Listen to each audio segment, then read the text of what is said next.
Bonjour! Dans quelques minutes, je vais vous donner des informations étonnantes sur les 5 pouvoirs du dessin.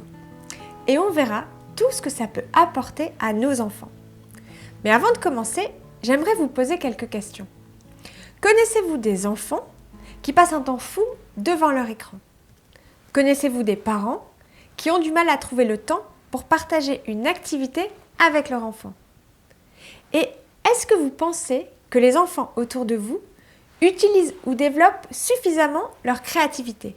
Depuis que je suis devenue maman, je me rends bien compte que c'est pas si facile de passer le temps qu'on voudrait avec nos enfants, même si on en a tous tellement envie. D'ailleurs, il y a des études qui le montrent. Une pédiatre anglaise a constaté qu'en moyenne, les enfants passent plus de 3 heures par jour devant les écrans. Et une étude française de 2010 nous indique que les mamans passent en moyenne 13 minutes par jour de socialisation avec leurs enfants, c'est-à-dire seulement 13 minutes à échanger avec eux, tandis que les papas en passent 11. Et on comprend bien qu'avec si peu de temps partagé, c'est difficile d'avoir une relation épanouissante avec son enfant. Je suis Laetitia, la créatrice des Carnets de Céleste, où les enfants découvrent la nature en dessinant et où les parents prennent plaisir à partager du temps de qualité avec leur enfant. Je vous souhaite la bienvenue dans cette série de 4 vidéos gratuites dans laquelle vous allez découvrir une nouvelle façon de profiter de tous les bienfaits du dessin. Quand j'anime ces ateliers, pour les enfants que j'accompagne, on passe des super moments. Et je vais vous montrer que créer des moments privilégiés avec vos enfants, c'est beaucoup plus simple que ce qu'on imagine en général. Si vous êtes une maman ou un papa en manque de temps et que vous souhaitez approfondir la relation avec vos enfants, ou si vous êtes une maman à la recherche d'idées créatives, ou si vous vous occupez de groupes d'enfants et que vous avez besoin d'une activité pédagogique originale en lien avec la nature, restez avec moi. Vous allez découvrir comment les parents peuvent avoir des relations géniales avec leur enfant en partageant une activité créative qui les réunit. Et on va comprendre pourquoi il est très important de s'y mettre dès maintenant. Le but de ces vidéos est simple. D'abord, vous montrer comment captiver vos enfants en dessinant la nature avec eux. Et puis, vous faire voir comment cette activité peut déboucher naturellement sur une véritable complicité avec vos petits loulous. Et finalement, vous faire découvrir que ces ateliers vont bien au-delà du dessin. Et il y a quelque chose de très important sur lequel je voudrais vous rassurer. Dessiner comme on le fait dans nos ateliers, ça fonctionne même si vous pensez n'avoir aucun talent artistique.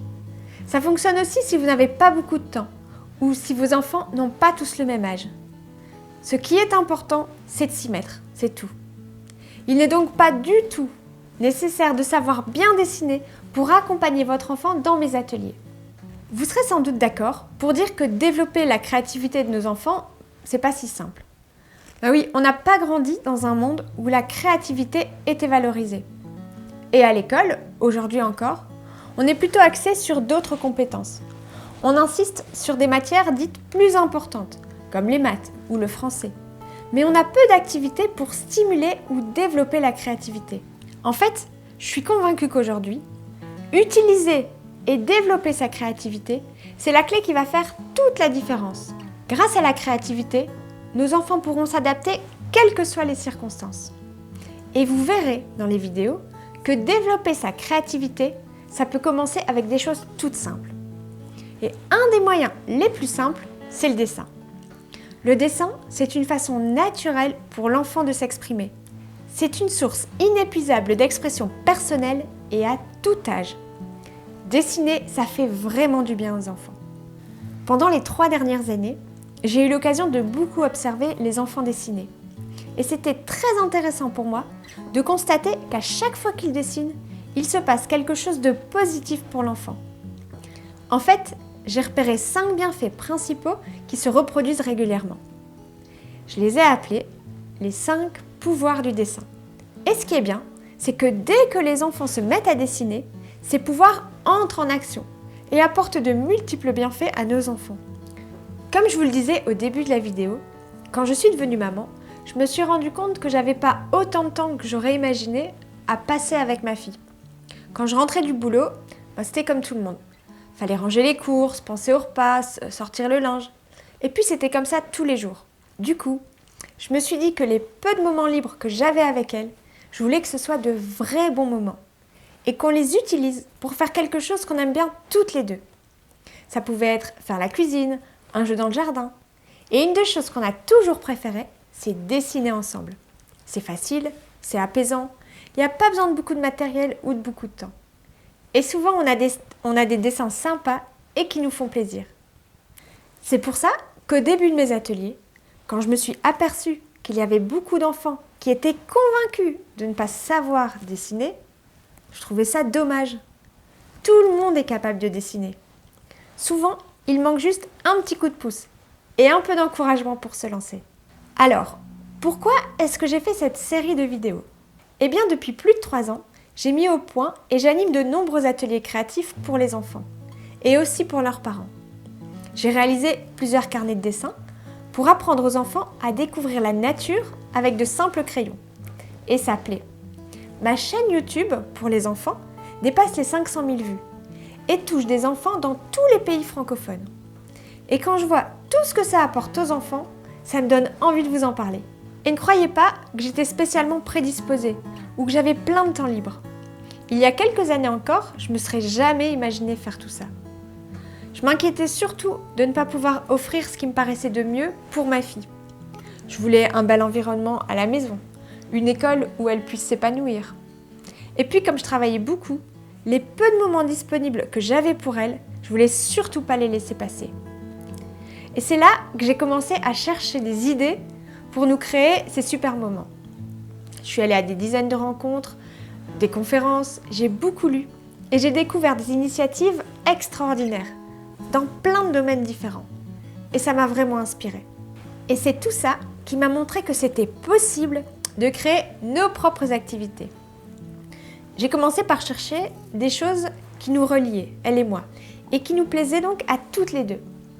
Comme beaucoup d'enfants, ma fille adore jouer ou explorer le jardin, ou dessiner, ou encore que je lui raconte des histoires. De mon côté, j'aime aussi dessiner. Je suis passionnée de créativité. Et depuis toujours, je suis émerveillée par la nature. Est-ce que vous connaissez un plus bel exemple de créativité que la nature ? Alors, le choix s'est vite fait. Pour notre activité idéale, pour partager de super moments toutes les deux, j'ai conçu des activités et des histoires créatives pour nous faire découvrir la nature. Au début, j'ai commencé à dessiner différents animaux. Et puis très vite, des insectes. Mais pas n'importe lesquels. Surtout ceux qu'on trouvait tout de suite, là, en sortant dans le jardin, à la porte de la maison. La coccinelle, la libellule, les papillons. Et on en a découvert plein de nouveaux auxquels on n'avait jamais fait attention. L'éphémère, le perce-oreille et plein d'autres. Ces insectes, on les dessinait à la maison avec ma fille. Et en même temps, je lui racontais leur histoire.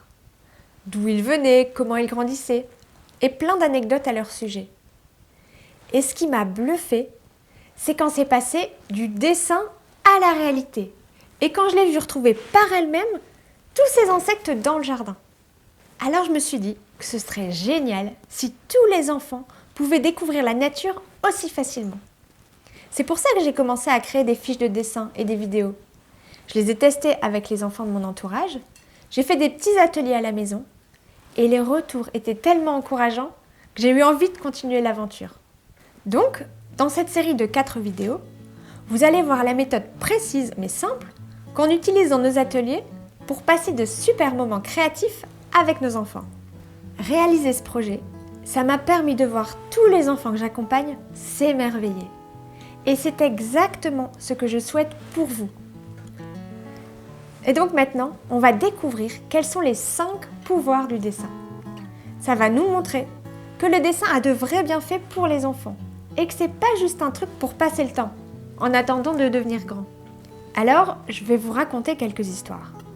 La première se passe au bord de la mer, pendant un week-end dans la famille d'Elunei, une petite fille de 6 ans qui porte un joli prénom chilien. Elle était avec Julie qui avait 5 ans. Elunei avait l'habitude de regarder mes vidéos sur la nature et elle les connaissait presque par cœur. Je n'étais là que depuis quelques instants quand les filles ont décidé de me faire une surprise. Un beau dessin, celui de la grenouille verte. Julie n'avait jamais dessiné de grenouille. Alors Elouneï a décidé de lui apprendre là, en direct. Dès le début, elles étaient très concentrées toutes les deux sur leur activité. Elouneï montrait à Julie comment dessiner une grenouille verte. Et Julie s'en sortait parfaitement bien, surtout pour une première. Et en plus, leur dessin était plein de créativité. Elle rajoutait des couleurs, des détails, des décors. Ça débordait d'imagination. Et ça s'est surtout vu dans les dessins suivants, où il arrivait toute une série d'aventures à ces petites grenouilles. Vous pouvez vous imaginer la fierté de ces deux petites cocottes lorsqu'elles sont venues m'offrir leur dessin. Et ce qui est génial, c'est qu'elles voulaient continuer.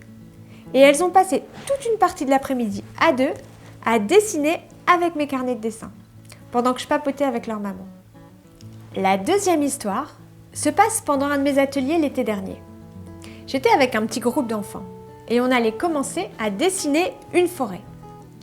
Mais avant que chacun prenne sa feuille et ses crayons, ils se sont tous assis autour de moi et je leur ai expliqué comment pousser les arbres et comment ils communiquaient entre eux.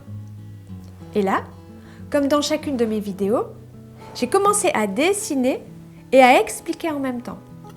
Je faisais les traits et je racontais l'histoire. Mais ce que je dessinais, c'était juste des petits schémas pour expliquer. Et ils étaient tous hyper attentifs à l'histoire que je leur racontais. Et c'était mignon. Il y en a qui comprenaient pour la première fois que l'arbre ne tenait pas juste en équilibre sur une petite graine, qu'il y avait tout un réseau de racines pour le stabiliser, pour l'empêcher de tomber quand il y avait du vent, ou pour boire quand il avait soif. Et quand j'ai eu fini de raconter l'histoire, chacun s'est mis à dessiner librement sa propre forêt. La quantité de détails dans leurs dessins, c'était juste impressionnant. Et quand on est sorti dans le jardin, on voyait que tout ce qu'ils avaient dessiné, ça les avait marqués. Ils en parlaient entre eux. En observant les arbres, ils les comparaient pour savoir si ceux qui étaient là étaient de la même famille que ceux qui étaient là-bas. Et là, on voit qu'en combinant la réalisation d'un dessin à une histoire documentée, même une histoire complexe, il y a une qualité et une facilité d'apprentissage qui est impressionnante. D'ailleurs, à l'atelier la semaine suivante, quand on a reparlé de la forêt, les enfants savaient réutiliser les bons mots dans le bon contexte. C'était du vocabulaire qu'ils comprenaient parfaitement. Cette deuxième histoire nous montre comment le dessin développe notre regard, notre attention et peut faciliter les apprentissages. Et pour l'observation, ma troisième histoire est éloquente. Je vais vous lire le témoignage du papa de Julien et Martin. Bonjour Laetitia, un grand merci pour tes ateliers. La semaine dernière, c'est moi qui ai passé le mercredi après-midi avec les enfants. Je suis le papa de deux petits garçons de 5 et 7 ans. On a fait le noisetier et je trouve ça très sympa parce que je ne m'attendais pas à apprendre tant de choses en faisant une activité avec les enfants. Depuis qu'on a fait cet atelier, mes enfants me demandent de planter des noisetiers. Parce que comme maintenant ils savent que les noisettes ça sert de nourriture à plein d'animaux, ils veulent voir des écureuils venir dans le jardin. Et je crois aussi que maintenant on connaît l'emplacement de tous les noisetiers 15 km à la ronde. Partout où l'on passe, ils n'arrêtent pas de me signaler dès qu'ils repèrent les petits chatons sur les arbres. Vivement l'écureuil, on a hâte. Vous voyez, ça fait plaisir d'utiliser son sens de l'observation et de repérer plein de petits détails auxquels on n'avait jamais fait attention auparavant. Ma dernière histoire vient de mon atelier avec Arsène. Arsène, c'est un petit garçon de 6 ans qui représente bien les enfants que je rencontre pendant mes ateliers. C'était pendant que j'exposais mes dessins d'insectes lors d'une journée porte ouverte dans une école. Il y a souvent des adultes qui sont un peu surpris sur les dessins que je propose de tout petit. Certains dessins sont très détaillés et ça effraie un peu les grands du point de vue de la difficulté. Nous les parents, on aurait plutôt tendance à vouloir choisir pour nos enfants le dessin qui nous semble le plus facile. Mais quand on laisse les enfants libres de choisir, ils me surprennent. Ils ne choisissent pas du tout en fonction de la difficulté. En tout cas, pas en premier lieu. Ils choisissent d'abord un dessin qui leur plaît. Et c'est comme ça qu'Arsène m'a épatée, en choisissant le dessin de la sauterelle. Ce dessin me semblait le plus difficile parmi toute ma série d'insectes. Au début, j'étais donc un peu perplexe, mais je l'ai laissé tranquille avec son dessin, à la table. Et lui, super motivé, sans se poser de questions, il est allé jusqu'au bout et il a réalisé un super dessin. Et moi, j'ai réalisé que les enfants ont vraiment des capacités incroyables et des ressources qu'on sous-estime souvent. Très jeunes, ils sont capables de retenir plein de choses, de reconstituer une histoire, de mémoriser plein de détails et même de retenir du vocabulaire qui nous paraît difficile. Tous ces exemples très parlants illustrent bien ce qui se passe dans les ateliers et de la façon dont les pouvoirs du dessin se mettent en place. Le dessin a énormément de vertus et on est loin d'en avoir fait le tour. Et donc, pour récapituler, les enfants que j'accompagne m'ont montré que le dessin leur permet de se concentrer, sans effort, d'apprendre facilement en s'amusant, d'être créatifs, de prendre confiance en eux en développant de nouveaux talents et d'aiguiser leur sens de l'observation. Et finalement, la belle prise de conscience pour nous parents, c'est de comprendre en direct que nos enfants ont des ressources et un potentiel incroyable, même pour des choses a priori difficiles. Est-ce que vous auriez imaginé que le dessin pouvait agir si profondément sur nos enfants? Si vous souhaitez pouvoir y revenir, à la fin de la vidéo, vous trouverez un petit livret récapitulatif à télécharger, qui résume tout ce qu'on vient de voir ensemble. Dans la prochaine vidéo, il y aura les témoignages de parents et d'enfants que j'ai eu le plaisir d'accompagner dans mes ateliers. Vous verrez, ça donne envie. Mais surtout, vous allez découvrir les 7 critères qui vous permettront de choisir, sans vous tromper, une activité parfaitement adaptée à votre enfant. Bien sûr, ça vous permettra aussi de voir si les ateliers « Ensemble, dessinons la forêt » vous correspondent ou pas. Mais comme ces critères s'appliquent à toutes les activités, vous pourrez vérifier tout de suite si vos enfants sont inscrits dans les activités qui leur correspondent bien. Voilà, on va arriver à la fin de cette première vidéo. J'espère que ça vous a donné envie d'en savoir plus et de vous mettre à dessiner avec vos enfants. Vous avez certainement des questions ou des remarques qui concernent toute cette approche. Alors n'hésitez pas, laissez-moi un petit mot ici en dessous de la vidéo et je ferai de mon mieux pour y répondre dans les prochaines vidéos. Par exemple, est-ce que comme beaucoup de mamans que j'ai rencontrées, vous manquez de confiance ou d'idées pour accompagner votre enfant dans une activité créative? Ou est-ce que vous aussi, vous avez du mal à trouver le temps pour partager de super moments avec vos enfants? Comment est-ce que ça influence votre quotidien? Et pour vous, quels seraient les premiers bénéfices qu'une activité comme le dessin pourrait apporter à vos enfants? Laissez-moi votre commentaire ici en dessous, je les lirai tous avec attention. Et si vous pensez que d'autres parents pourraient être intéressés par cette vidéo, vous pouvez la partager sur Facebook ou envoyer le lien de cette page à vos amis. Alors, on se retrouve dans la prochaine vidéo? J'ai hâte de lire vos commentaires. Merci de m'avoir suivi jusqu'au bout. À très vite.